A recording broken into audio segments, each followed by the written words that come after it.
Bonjour, merci d'être au rendez-vous de ce podcast consacré à l'épargne, sujet d'actualité avec la communication des taux de rendement des contrats d'assurance vie et la réception de vos situations de compte.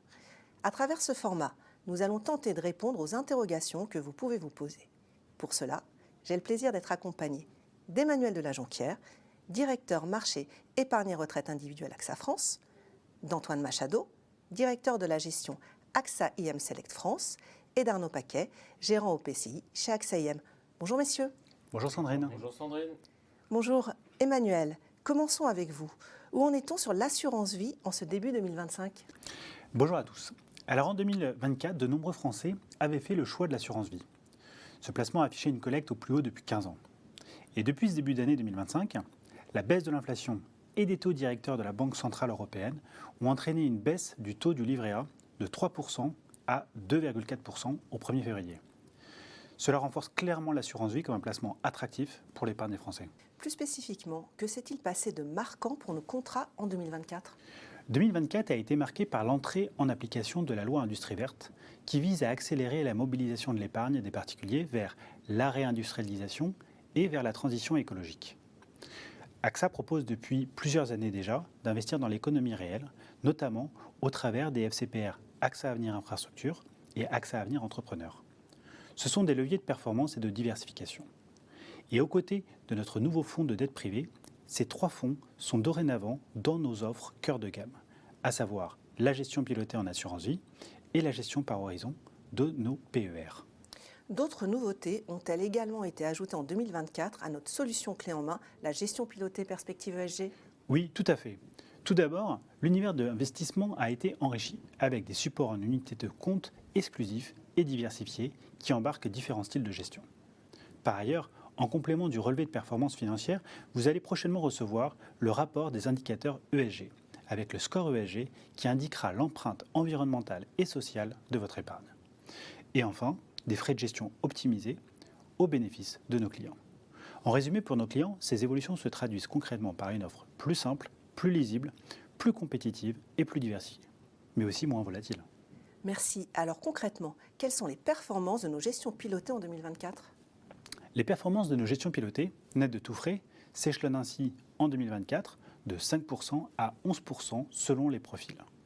Nos gestions pilotées ont nettement bénéficié de la refonte qui a été réalisée et de la dynamique exceptionnelle des marchés américains en 2024. À profil de risque donné, nos performances nous passent clairement dans le peloton de tête par rapport à nos concurrents, avec de surcroît une volatilité mieux maîtrisée que la moyenne du marché. Pour terminer, un mot sur le support Eurocroissance ? Clairement, AXA France réaffirme une fois de plus sa capacité à offrir des performances stables dans la durée sur ce support, avec un rendement moyen annualisé de 2,84% sur les 5 dernières années.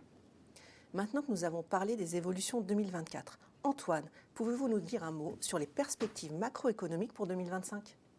Bien évidemment, bonjour à tous. Eh bien, tout porte à croire que 2025 sera une année marquée par un découplage des économies entre les grandes zones mondiales. Globalement, l'élection américaine a constitué un choc de confiance positif pour les États-Unis et plutôt négatif pour le reste du monde. Ainsi, les États-Unis devraient continuer d'évoluer dans un régime de croissance tout à fait correct. L'arrivée au pouvoir de Donald Trump a des effets positifs sur la croissance des entreprises, mais aussi des ménages. Quels sont les points auxquels il faudra particulièrement être attentif ? Le point d'attention va se concentrer sur les décisions en matière de droits de douane. Pourquoi ? Parce que celles-ci pourraient avoir des conséquences sur l'inflation et donc sur les politiques de la Banque centrale américaine à terme. En Europe, la situation est différente.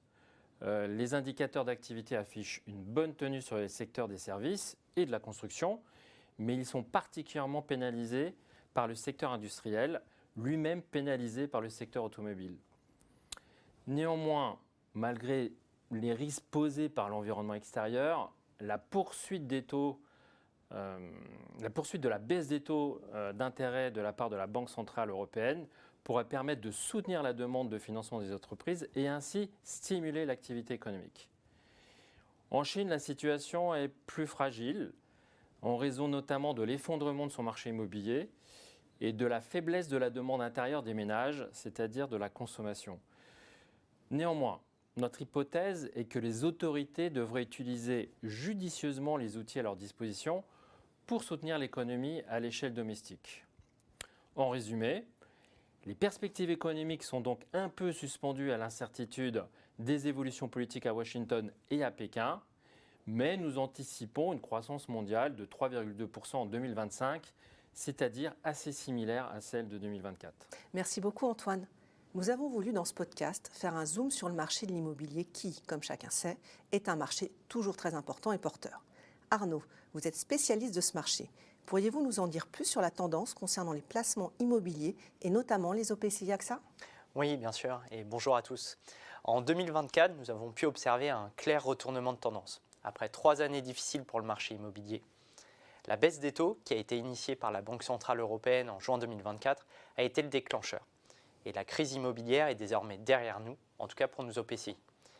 Même si nos fonds se sont relativement mieux comportés que le marché, en affichant les meilleures performances 2024 d'après l'Association des sociétés de placement immobilière, la période n'aura pas été facile pour les investisseurs. Je pense que leur patience est cependant en train de payer, avec des performances qui devraient être supérieures au précédent cycle de marché marqué par les taux zéro.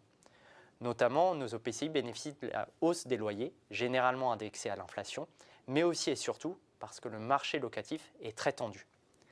La hausse n'est par contre pas homogène. Les actifs situés dans les meilleures localisations et répondant aux attentes des locataires bénéficient des plus fortes hausses de loyers, et c'est justement le positionnement de nos OPCI qui ont toujours favorisé ce type d'actifs. De fait, quelles sont les conséquences sur nos fonds ? C'est selon nous le bon moment pour investir dans les OPCI, avec un retour aux fondamentaux d'un placement immobilier, la génération de revenus récurrents à un taux potentiellement attractif pour se constituer une épargne de long terme. Autre point notable de 2024, nos 2 OPCI, AXA Selective Immo et AXA Selective Immo Service, se sont détachés de la concurrence. L'écart de performance s'est nettement creusé en faveur de nos 2 fonds.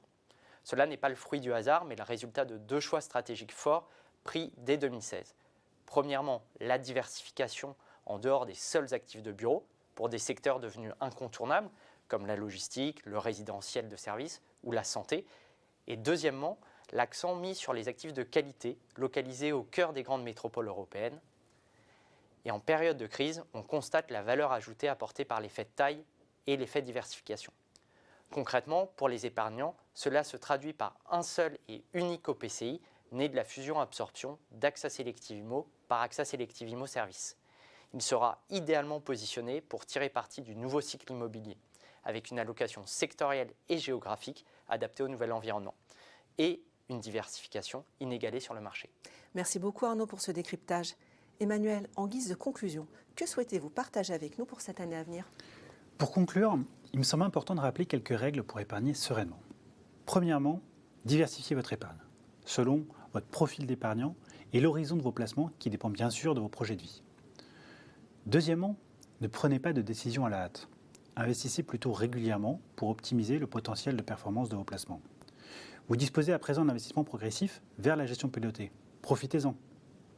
Troisièmement, selon votre expertise financière, privilégiez les conseils et la gestion d'experts en optant pour notre gestion pilotée. Enfin, dans le cadre d'une stratégie de diversification du patrimoine, le PER est une solution à étudier, complémentaire à l'assurance vie. N'hésitez pas à en parler à votre conseiller AXA. Merci de nous avoir suivis.